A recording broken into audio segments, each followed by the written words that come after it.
മലയാള സാഹിത്യത്തിലെ Yugapurushan Shri M.T. Vasudevan Nair Arabic കഥ അവലംബിച്ചെഴുതിയ കുട്ടികൾക്കായുള്ള നോവലാണ് ദയ എന്ന പെൺകുട്ടി. ആ പ്രശസ്ത കൃതിയാണ് ഞങ്ങൾ ഇവിടെ നാടകമായി അവതരിപ്പിക്കുന്നത്. വിഭജനത്തിന്റെയും വിദ്വേഷത്തിന്റെയും വർത്തമാനകാല സാഹചര്യങ്ങളിൽ ആർദ്രതയുടെ ആകാശങ്ങളെല്ലാം നഷ്ടമാകുമ്പോൾ ഈ കഥക്ക് ഏറെ പ്രസക്തിയുണ്ട്. ഞങ്ങൾ ആരംഭിക്കട്ടെ. ദയ.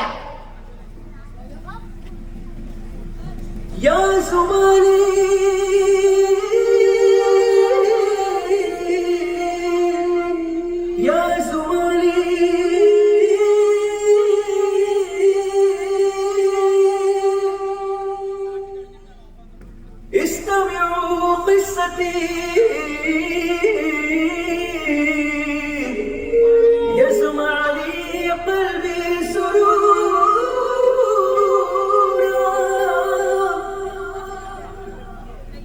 قلبي فرحا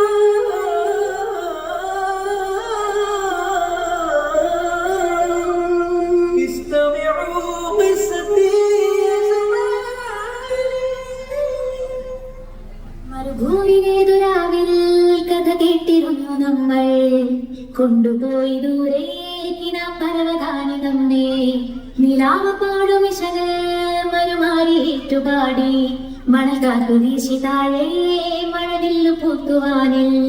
ഓരോ ആയിരത്താവിൽ തീരാ കഥകൾ കേൾക്കാനായി, ഓരോ ആയിരത്താവിൽ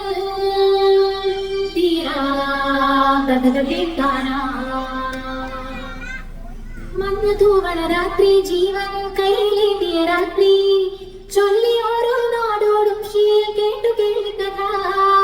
മഞ്ഞ തൂവണ രാത്രി, ജീവൻ കയ്യിലേന്തിയ രാത്രി, ചൊല്ലി ഓരോ നാടോടും ശീൽ കേട്ടു കേൾക്കഥ. ഷഹരയാറിൽ നിറഞ്ഞു നിന്നു കടുത്ത ആകാംക്ഷ, ഷഹരസാദിന പാതിരാവിൽ കിനാവും നിലാവും എടാതെയായി. ആയിരത്താവിൽ തീരാ കഥകൾ കേൾക്കാനായി, ഓരോ ആയിരത്താവിൽ തീരാ കഥകൾ കേൾക്കാനായി. സ്വർണ്ണ നാണയമേളം ചേരിൽ വജ്രമോതിര ജാലം, രത്നഹാരം ചന്തവേറും രാജസമ്മാനം. സ്വർണ്ണ നാണയമേളം ചേരിൽ വജ്രമോതിര ജാലം, രത്നഹാരം ചന്തവേറും രാജസമ്മാനം. നീലമേഘച്ചിറകേറി പറന്നു പോയാലോ, നീലവാനിലേഴുകാതം സ്വലോക സഞ്ചാര സായുജ്യമാൻ. ഓരോ ആയിരത്താവിൽ തീരാ കഥകൾ കേൾക്കാനായി, ഓരോ ആയിരത്താവിൽ തീരാ കഥകൾ കേൾക്കാനായി. മരുഭൂമിയിലേതൊരാവിൽ കഥ കേട്ടിരുന്നു നമ്മൾ, കൊണ്ടുപോയി ദൂരേക്കിന പരവതാനി നമ്മെ. നിലാവ് പാടുമിശകൾ മരുമാരിയേറ്റുപാടി, മണൽ കാത്തു വീശി താഴെ മഴവില്ലു പൂത്തുവാനിൽ.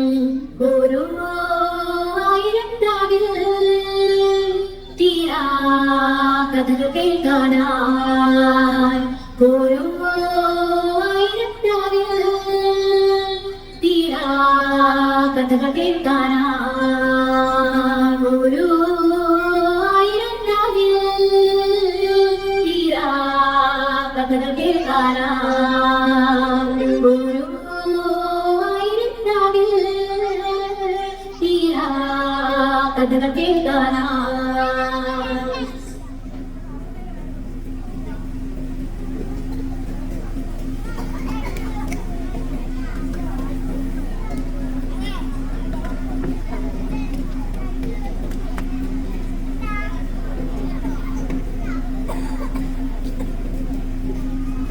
രാത്രിയുടെ വിശുദ്ധി സത്യം അമ്മയെ പോലെ എന്റെ കിടക്കക്കരികിൽ വന്ന് നിന്നിട്ട് ചോദിച്ചു, നിനക്ക് ഏത് രാജധാനിയാണ് ഇഷ്ടം?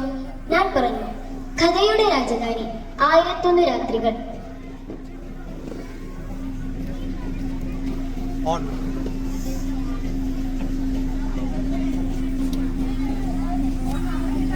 മഹാരാജൻ പറഞ്ഞു തുടങ്ങട്ടെ. ഞാൻ ഇതിനകം എത്ര കഥകൾ പറഞ്ഞുവെന്നോ ഇനിയും എത്ര കഥകൾ പറയാനിരിക്കുന്നുവെന്നോ എനിക്കറിയില്ല. ഷഹറാസാദ്, പ്രിയപ്പെട്ടവളെ, നീ പറയുന്ന കഥകൾ പിറക്കുന്ന ഈ രാത്രികൾക്കായി നാം കാത്തിരിക്കുകയാണ്. പറയൂ പറയൂ ഷഹറാസാദ്. നല്ല തെളിഞ്ഞ നിലാവ്, ആകാശത്ത് മിന്നി മിന്നി നക്ഷത്രങ്ങൾ. രാജൻ, ഞാൻ ഇന്ന് ദയ എന്ന പെൺകുട്ടിയുടെ കഥ പറയാം. ഈ നിലാവ് പോലെ സുന്ദരിയായിരുന്നു അവൾ. നിഷ്കളങ്കയും അറിവിന്റെ മഹാസമുദ്രവുമായിരുന്നു അവൾ. ഷഹറാസാദ്, നീ പറയുന്ന ഓരോ കഥയും നമ്മെ ഏതോ അജ്ഞാത തീരങ്ങളിലേക്ക് കൊണ്ടുപോവുകയാണ്. പറയൂ, ദയയെ കുറിച്ച് പറയൂ. ബാഗ്ദാദ് നഗരത്തിലെ കോടീശ്വരനായ രത്നവ്യാപാരിയുടെ കൊട്ടാര സദൃശമായ ഭവനം. അവിടത്തെ പരിചാരികയായിരുന്നു ദയ. അനാഥയും നിരാലംബയുമായിരുന്നു അവൾ. ദയാ ദയാ, ഞാൻ ഇവിടെയുണ്ട്, ഇവിടെ. ഷഹറാസാദ്, ഞാൻ ഇന്ന് മരുഭൂമിയിൽ ഒറ്റപ്പെട്ടവളെ പോലെ ദിക്കറിയാതെ ചുട്ടുപഴക്കുകയാണ്. ഒട്ടും സമാധാനമില്ലാത്ത രാത്രികൾ, പകലുകൾ. ദയ, കഥയിലെ പെൺകുട്ടി, എന്താ എന്താ നിന്റെ സങ്കടം? നിന്റെ കണ്ണുകളിൽ കണ്ണീരിന്റെ കടലിലുകുന്നത് നാം അറിയുന്നു. പറഞ്ഞല്ലോ, കോടീശ്വരനായ രത്നവ്യാപാരി അഹമ്മദ് മുസാഫർ ഖാൻ, അദ്ദേഹത്തിന്റെ മകൻ മൻസൂർ അഹമ്മദ് എന്ന ധൂർത്തപുത്രനാണ് എന്റെ സങ്കടം. ദയ, കടൽ ഒരിക്കലും നദിയുടെ ദാഹം അറിയുന്നില്ലല്ലോ. അതെ, നദി എന്നും കടലിനെ മോഹിച്ചു. കടൽ ചെന്ന് ചേരാൻ കുതിച്ച് ഉള്ളിലെ സങ്കടങ്ങൾ അത്രയും കുടിച്ചു തീർത്ത് ഒഴുകിക്കൊണ്ടേയിരുന്നു. ഷഹറാസാദ്, ഞാൻ എന്റെ മൻസൂറിനെ ജീവനേക്കാളേറെ സ്നേഹിക്കുന്നു. അറിയാം, അദ്ദേഹം എന്റെ യജമാനനാണെന്ന്. ഞാൻ വൃത്തിയും, പക്ഷെ എന്റെ ഇഷ്ടം അത് ഞാൻ ആഗ്രഹിച്ചു പോയി. ദയ, അനാഥയും നിരാലംബയുമായ പാവം പെൺകുട്ടി. ഏതൊരു പെൺകുട്ടിയും അവളുടെ കുട്ടിക്കാലത്തെ ചങ്ങാതിയെ ആഗ്രഹിച്ചു പോകും. ദയ, നീ കഥ തുടരുക. ഞങ്ങൾ ആകാംക്ഷയോടെ കഥക്കപ്പുറമുണ്ട്. കഥക്കപ്പുറം.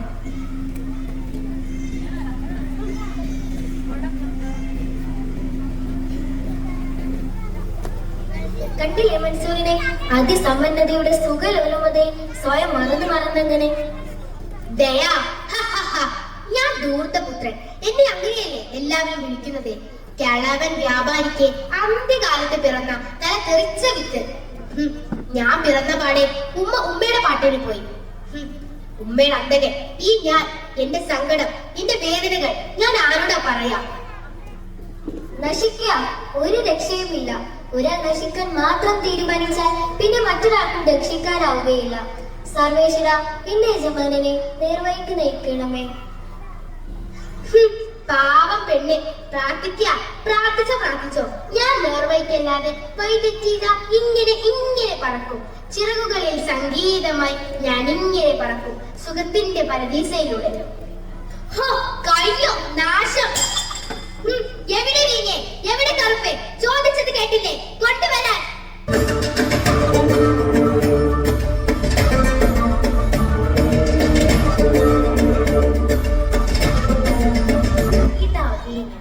സമ്മർദ്ദമായി കഴിച്ചോളൂ. ഈജിപ്ഷ്യനാണ്, കഴിച്ചോളൂ. ഇതാ മൊറോക്കോയിൽ നിന്ന് കൊണ്ടുവന്ന വീരം കൂടിയ കറുപ്പ്. നമുക്ക് സുഖത്തിന്റെ പറുദീസയിലേക്ക് പറക്കാം. ഒരു പുകയെടുത്താൽ ഏതോ മായിക ലോകത്തിലേക്ക് പാറിപ്പറക്കാം. എന്തൊരു സുഖം. ശരീരം ഭാരമില്ലാത്തൊരു പഞ്ഞിക്കെട്ട് പോലെ ഞാനിതാ പറന്ന്. മൻസൂർ, പറന്നോളൂ. സുഖത്തിന്റെ ചിറകിൽ ആകാശത്തിന്റെ അനന്തതയിലേക്ക്.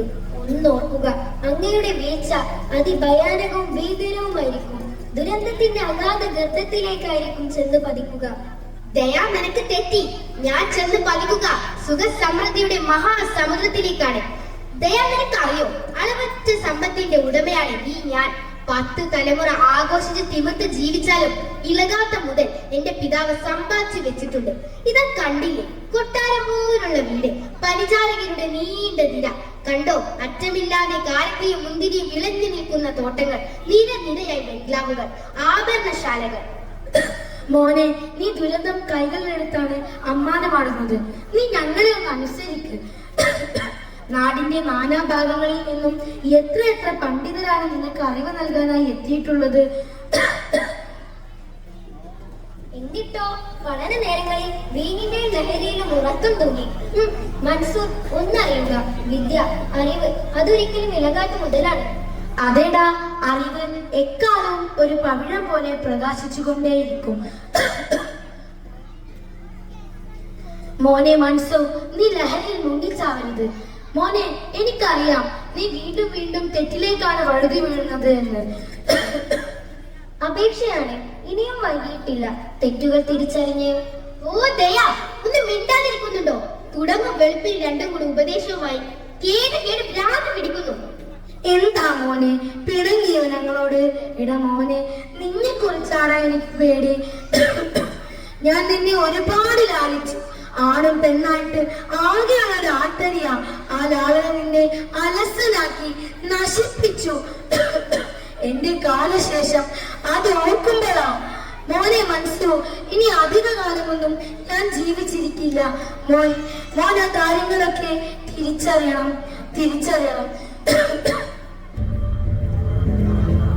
ദലീല, ഈ കാണുന്ന സ്വത്ത് അത്രയും നമുക്ക് അടിച്ചു മാറ്റണം. ഈ ഹക്കീമിന്റെ ഒരു കാര്യം. എടി ദലീല, മോനെ മനസ്സോ, ഒരു ദുരന്തം നിന്നെ കാത്തു നിൽപ്പുണ്ട്. ഏത് നേരത്തും അത് നിന്നെ സൂക്ഷിക്കണം നീ. മോനെ ദയാ, തീരെ വയ്യ എനിക്ക്.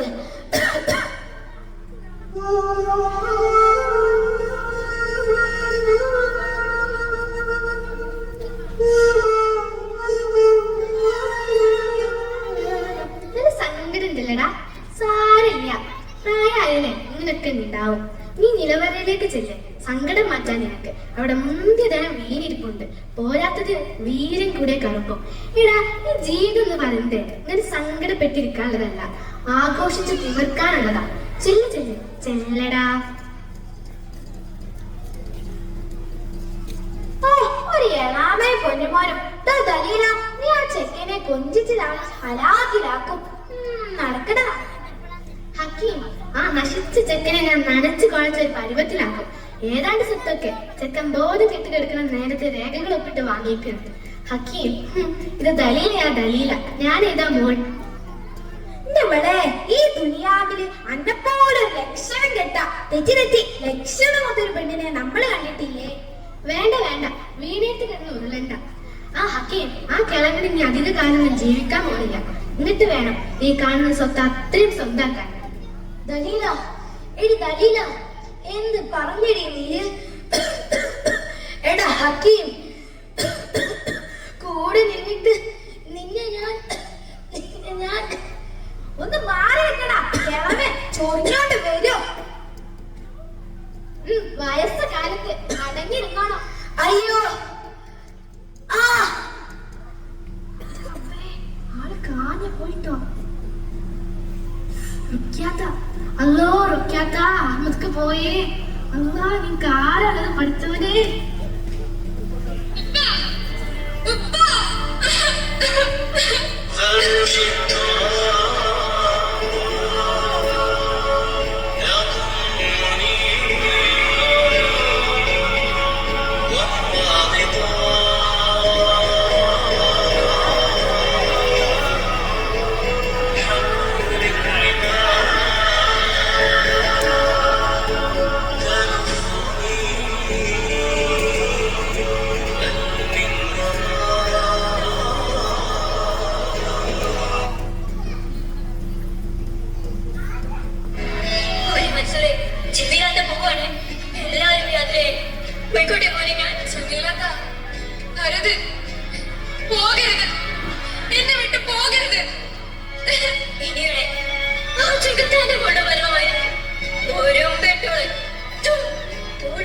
അടിച്ചിറക്കുന്നതിന് മുൻപ് ഇറങ്ങി പോകുന്നത് നല്ലത്.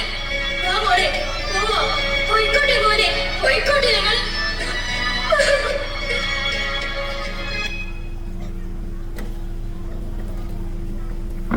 സഹിക്കാനാവുന്നില്ലല്ലോ. ആകെ ഭ്രാന്ത് പിടിക്കുന്നേ. ഇച്ചിരി വീര്യം കിട്ടിയിരുന്നെങ്കിൽ, ഇത്തിരി കറുപ്പ് കിട്ടിയിരുന്നെങ്കിൽ. ഭ്രാന്ത് പിടിക്കുന്നേ, എനിക്ക് ഭ്രാന്ത് പിടിക്കുന്നേ. ഓ, സഹിക്കാനാവുന്നില്ലല്ലോ. എളാമ, എനിക്ക് നിലവറയുടെ താക്കോൽ തരൂ. എനിക്ക് വീഞ്ഞ് വേണം, എനിക്ക്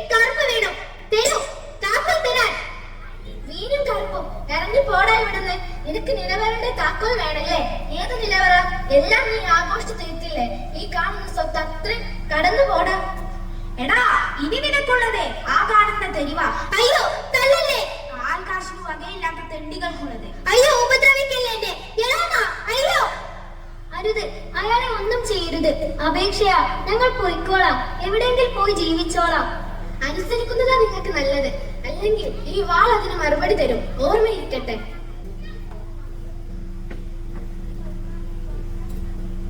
ദയ, എല്ലാരും യാത്ര പറഞ്ഞല്ലോ, എന്തേ നീ മാത്രം പോയില്ല? ഇല്ല, എനിക്ക് പോകാനാവില്ല. മൻസൂറിനെ വിട്ട് എനിക്ക് പോകാനാവില്ല. ദയ, നീ പോണം. ഈ നശിച്ചവൻ വഴി പിഴച്ചു പോയിരിക്കുന്നു. പോ, എല്ലാം ഞാൻ തനിച്ചനുഭവിച്ചോളാം. പോയിക്കോളൂ. പോവാനല്ലേ പറഞ്ഞത്? ഞാൻ ആദ്യം തകർന്നു പോയിരിക്കുന്നു ദയ.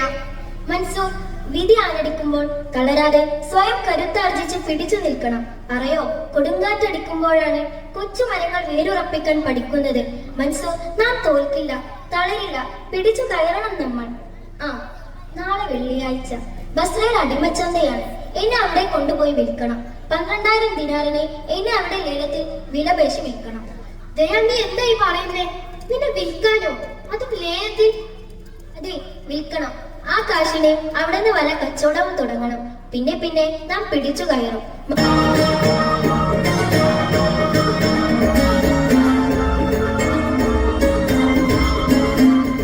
രാജൻ, കഥ തുടരുകയാണ്. ബസ്രയിലെ പ്രസിദ്ധമായ അടിമച്ചന്ത. അവിടെ കാലികളെയും ഒട്ടകങ്ങളെയും പോലെ മനുഷ്യരെയും ലേലത്തിന് വിലപേശി വിറ്റിരുന്ന കാലം.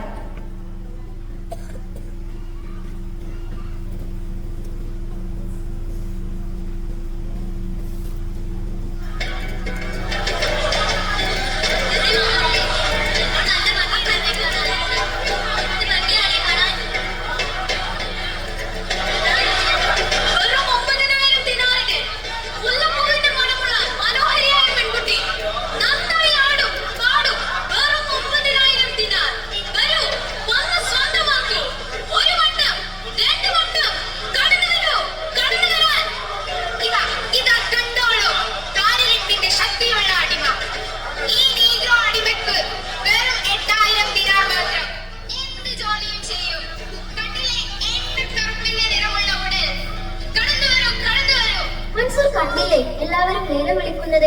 അതുപോലെ വിളിച്ചു പറ, നല്ല ബുദ്ധിയും സൗന്ദര്യമുള്ള പെൺകുട്ടിയാണെന്ന്. ഉറക്കെ വിളിച്ചു പറ, മടിക്കാതെ പറയാൻ. ഇതാ ഇതാ ബുദ്ധിമതിയും സൗന്ദര്യവുമുള്ള പെൺകുട്ടി. ഇങ്ങനെയല്ലേ പറയേണ്ടത്? ആ, 12,000 ദിനാർ, ബുദ്ധിമതിയായ പെൺകുട്ടി. എനിക്കിതൊന്നും പറ്റില്ല കേട്ടോ. നിന്നെ വിൽക്കാനും പറ്റില്ല. മടുത്ത്, നമുക്ക് പോവാം. ഓ, ഒരു സങ്കടം വലിച്ച്. മൻസൂർ, നമുക്ക് ജീവിതം തിരിച്ചു പിടിക്കണ്ടേ? അതിന് കാശ് വേണ്ടേ? മതി, ഞാൻ വിളിച്ചു പറയാം. ഇതാ സുന്ദരിയും സൽസ്വഭാവയുമായ പെൺകുട്ടി, മഹാപണ്ഡിത, അറിവിന്റെ മഹാസമുദ്രം. വെറും 12,000 ദിനാർ. വരൂ, ലേലത്തിൽ പങ്കെടുക്കുക.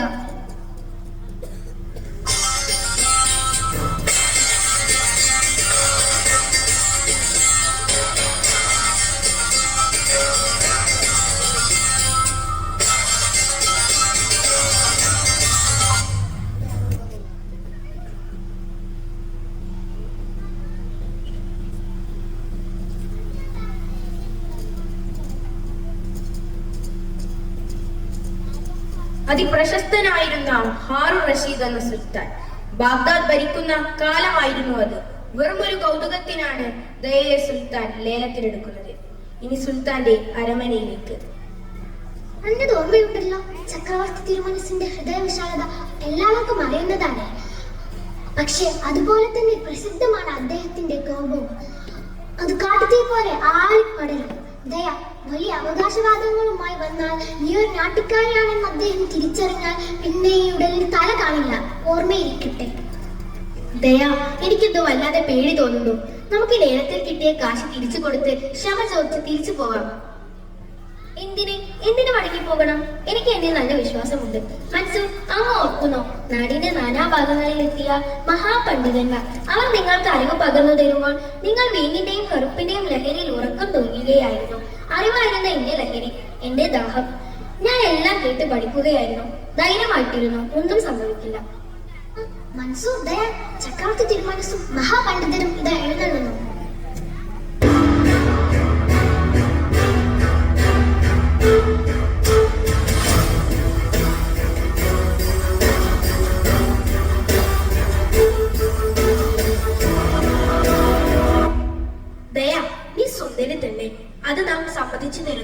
പിന്നെ തന്റെ അറിവ് അത് പരീക്ഷിക്കുന്നത് ഈ കാണുന്ന മഹാപണ്ഡിതരാണ്.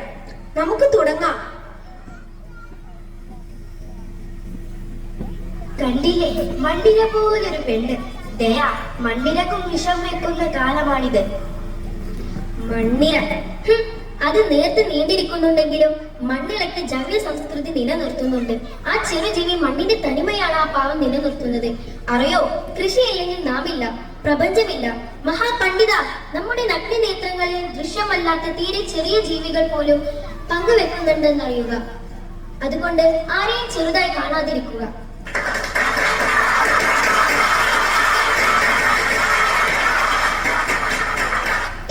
പ്രാർത്ഥനയുടെ ലക്ഷ്യം, അതിന്റെ ചൈതന്യം അതെന്താണ്? ഒന്ന് വിശദമാക്കാമോ? പ്രാർത്ഥനയാണ് ഒരു മനുഷ്യനെ നിർണയിക്കുന്നത്. സൃഷ്ടിയും സൃഷ്ടാവും തമ്മിലുള്ള മാനസിക ബന്ധമായി വേണം അതിനെ കണക്കാക്കാൻ. നമ്മുടെ ഉള്ളിലെ ഐക്യനെയാണ് പ്രാർത്ഥന കഴുകിക്കളയുന്നത്, തിന്മയെ എടുത്തെറിയുന്നത്, നന്മയിലേക്ക് നമ്മെ നയിക്കുന്നത്, ഹൃദയത്തെ പ്രകാശിപ്പിക്കുന്നത്. നാം തളരുമ്പോൾ അത് നമ്മെ ചേർത്ത് പിടിക്കുന്നു, കാലിടരുമ്പോൾ നമ്മളെ സ്നേഹമായും വെളിച്ചമായും സംഗീതമായും നിറയുന്നു. ദയ, നീ വെളിച്ചവും സംഗീതവുമാണ്.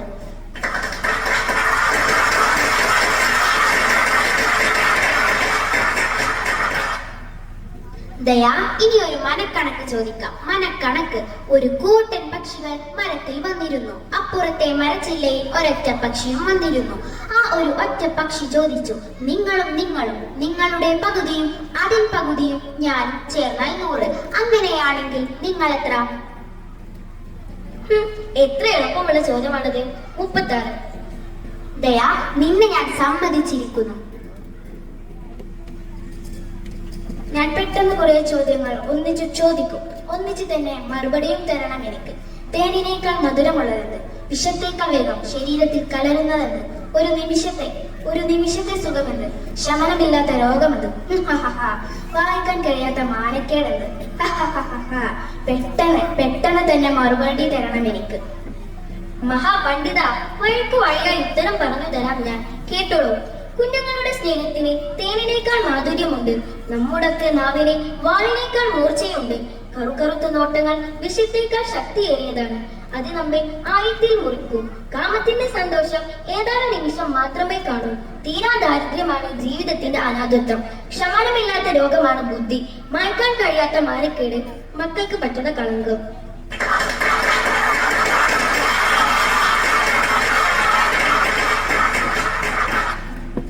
പ്രിയപ്പെട്ട പെൺകുട്ടി, നിനക്ക് എന്തും ചോദിക്കാം എന്നോട്. ധൈര്യമായി പറയൂ. ഇത്രയും വിവേകമുള്ള ഒരു പെൺകുട്ടിയെ ഞാൻ ഇന്നേ വരെ കണ്ടിട്ടില്ല. ദയ, നിനക്ക് എന്ത് പാരിതോഷികമാണ് വേണ്ടത് എന്ന് പറയൂ. എന്റെ അന്തപുരത്തിലെ പ്രത്യേക ദാസിമാരെ തരാം നാം, വേണ്ടത്ര ആഭരണങ്ങൾ തരാം നാം, പട്ടുവസ്ത്രങ്ങൾ, ഇങ്ങനെ എന്തും തരാം. ദയ, എന്താണ് വേണ്ടതെന്ന് പറയൂ. മഹാരാജൻ, ഒരു അപേക്ഷയുണ്ട്. ധിക്കരിക്കുകയാണെന്ന് കരുതരുത്. കുട്ടിക്കാലം തുടങ്ങി ഒരു നിഴൽ പോലും മൻസൂറിനോടൊപ്പം ഞാനുണ്ട്. മൻസൂർ ഇല്ലെങ്കിൽ ഞാനില്ല. അവിടുന്ന് ഈ മൻസൂറിനോടൊപ്പം കഴിയാൻ എന്നെ സമ്മതിക്കണം. ഞങ്ങൾ യാത്രയായിക്കോട്ടെ.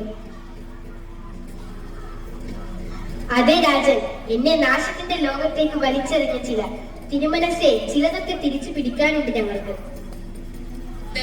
നിങ്ങൾക്ക് സർവമംഗളം.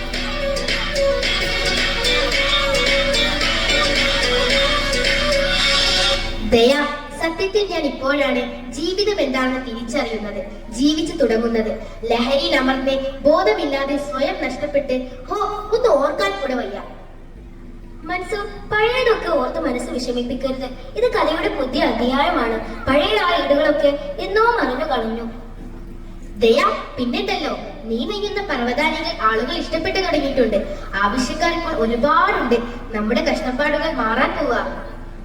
മൻസൂർ, ഒരു പ്രളയകാലം കഴിഞ്ഞ് തെളിഞ്ഞ പകൽ പോലെ മനസ്സിന് എന്തൊരു ശാന്തതയാണ്.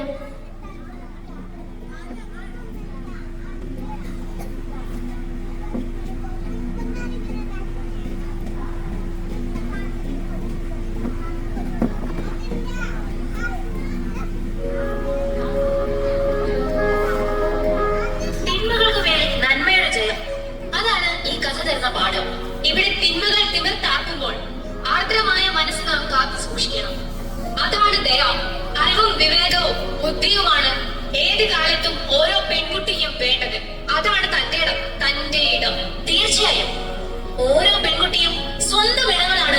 കണ്ടെത്തേണ്ടത്. രാജൻ, ഞാൻ മറ്റൊരു കഥ പറയാം. സ്നേഹപ്രിയ എന്ന മത്സ്യകന്യകയുടെയും മാലിക് അൻസുർ എന്ന മുക്കുവന്റെയും കഥ. ഞാൻ പറയട്ടെ. പണ്ട് പണ്ട് ജാമിറ എന്ന ദേശത്ത് കഥ കേട്ടിരുന്നു നമ്മൾ, കൊണ്ടുപോയി ദൂരെ പരവതാനി നമ്മെ, നിലാവപാട വിശലമയമാരി ഏറ്റുപാടി, മഴ കാത്തു വീശി താഴെ മഴവിൽ പൂത്തുവാനിൽ